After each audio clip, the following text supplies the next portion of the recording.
Hello बच्चों, आज मैं आपको ट्रिग्नोमेट्रिक रेशियोज़ के बारे में बताने जा रही हूँ जो ऑफनली हमें 9th और 10th क्लास में इसकी वैल्यूज़ को जानने की ज़रूरत पड़ जाती है। Either multiple choice question, 1 mark question, height and distance या कोई भी ट्रिग्नोमेट्रिक सेक्शन का सम्स हो, तो हमें इन वैल्यूज़ को रिकॉल करने की ज़रूरत पड़ जाती है। हम कई बार याद करते हैं पर कंफ्यूज हो जाते हैं। तो इसका जो एक ट्रिक होता है कि आप 1-2 सेकंड में ही ना अपने जैसे ही आपको क्वेश्चन पेपर मिला, आई मीन आंसर शीट मिला, आप इसको चाहो तो उसी समय एक टेबल अपने ही आंसर शीट में रफ सेक्शन में बना सकते हो।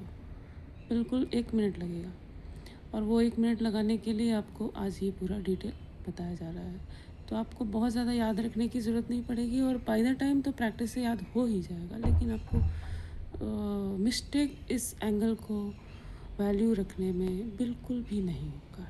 इसका मुझे 100% गारंटी है। तो चलिए फॉलो करते हैं कि किस तरह से ये टेबल बनाते हैं। हालांकि एनसीईआरटी में दिया हुआ है, रिपीट मैं कर रही हूँ फिर से, लेकिन कोई बात नहीं, एक्सप्लेनेशन बहुत मैटर करता है। तो एक्सप्लेन करने के लिए ही मैंने ये वीडियो आज का बनाया हुआ है। तो सबसे पहले हम लोग क्या करेंगे कि जितने भी एंगल्स होते हैं ना बच्चों, ज़्यादातर जो हमारी इस छोटी क्लासों में वो है 0 डिग्री, 30 डिग्री, 45 डिग्री, 60 डिग्री। 9 छोटी मीन्स 9th 10th के लिए बता रही हूँ, 11th 12th के लिए नहीं। उसमें तो 120 फिर उसके बाद 135 वो सभी लग जाएंगे, हमें उस पर नहीं जाना है। इन्हीं की हमें ज़रूरत पड़ती है कि साइन की वैल्यू निकालो, कॉस की वैल्यू निकालो, टैन की वैल्यू निकालो, कॉट की, जो भी होता है। हाइट एंड डिस्टेंस में सबसे ज़्यादा लगता है इसकी ज़रूरत। तो हम लोग को इसे याद रखना है। तो कैसे याद रखेंगे? जो मैंने बताया कि 1 मिनट में ही आप उसको बिल्कुल करेक्ट वैल्यू पूरा टेबल के साथ आप लिख लोगे अपनी रफ साइड के कॉपी में।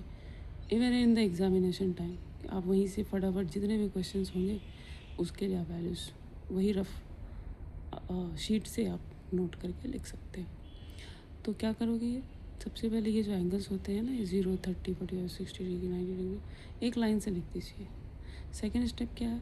उसी एंगल्स के नीचे 0, 1, 2, 3, 4 लिखिए। क्यों लिखना है हमें? ये जो हमारे पास 5 एंगल है ना, 0 degree, 30 degree, 45 degree, 60 degree, 90 degree, उसी की काउंटिंग लिखनी है। लेकिन काउंटिंग 0 से स्टार्ट हो रहा है। 5 मीन्स अगर हम 1 से स्टार्ट करें, 1, 2, 3, 4, 5 हो जाएंगे, पर हमें 5 नहीं लेना क्योंकि 5 हमारे एंगल्स में कहीं नहीं आते हैं। तो जो मेन ट्रिक है वो यही है कि इसको स्टार्ट कहाँ से करना है। इसको स्टार्ट 0 से करना। 0, 1, 2, 3, 4 एंगल हमने लिख लिया काउंट करके कितने हैं।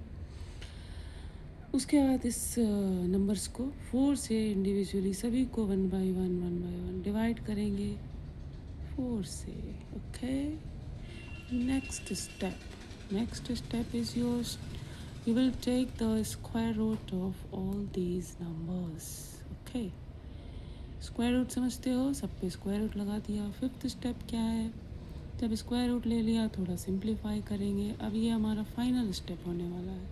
तो सिंप्लीफाई करने में आप देख लो, 0 डिवाइडेड बाई 4, तो कैंसिलेशन के बाद ये 0 ही होगा final answer. Okay, next is yours, ये है तुम्हारा 1/4। 1/4, 1 का रूट इज़ 1, 4 का रूट इज़ 2।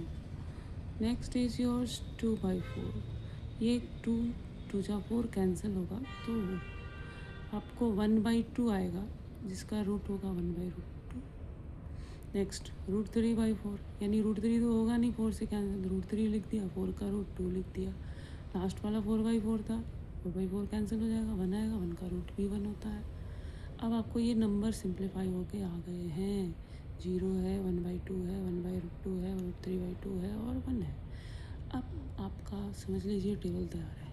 टेबल में कुछ बचा ही नहीं।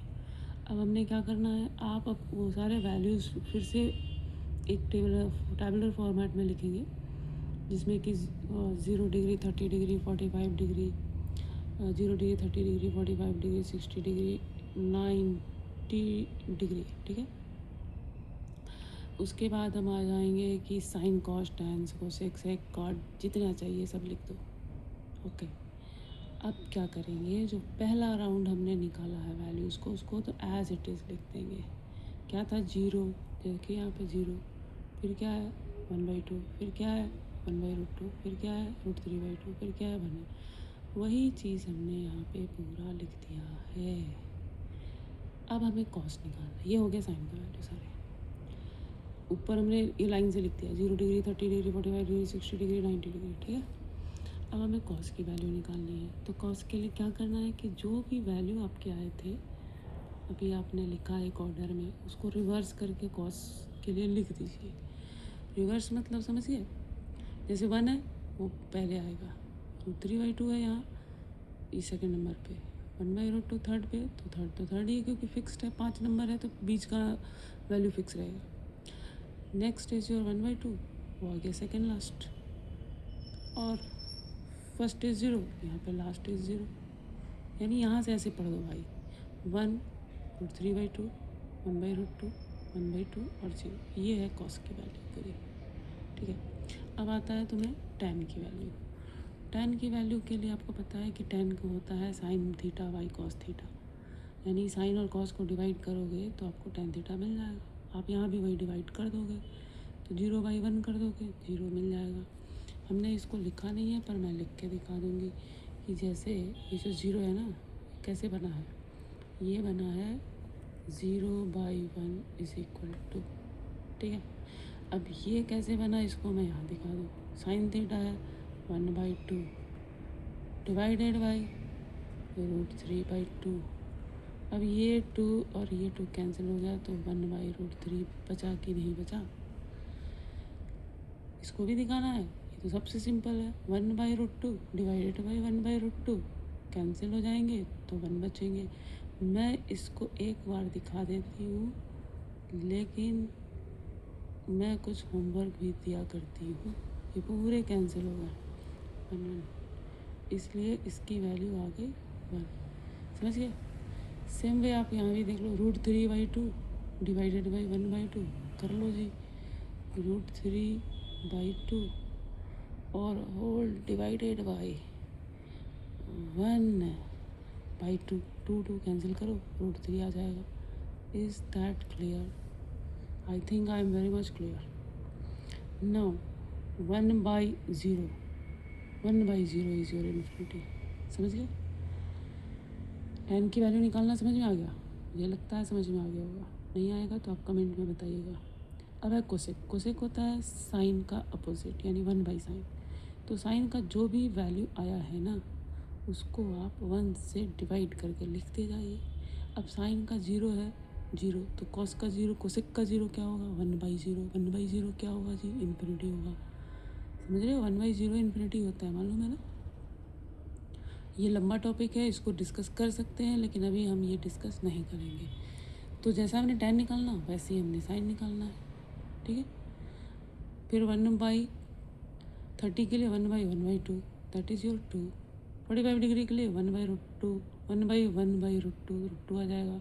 अरे ठीक उल्टा कर दो भाई, जो ऊपर लिखा है ना साइन का वैल्यू, उसको वैसे रिवर्स कर दो, रेसिप्रोकल लिखना है। 1/0 इज़ इन्फिनिटी, 1/2 का 2/1, 1/√2 का √2/1, √3/2 का 2/√3 और 1 का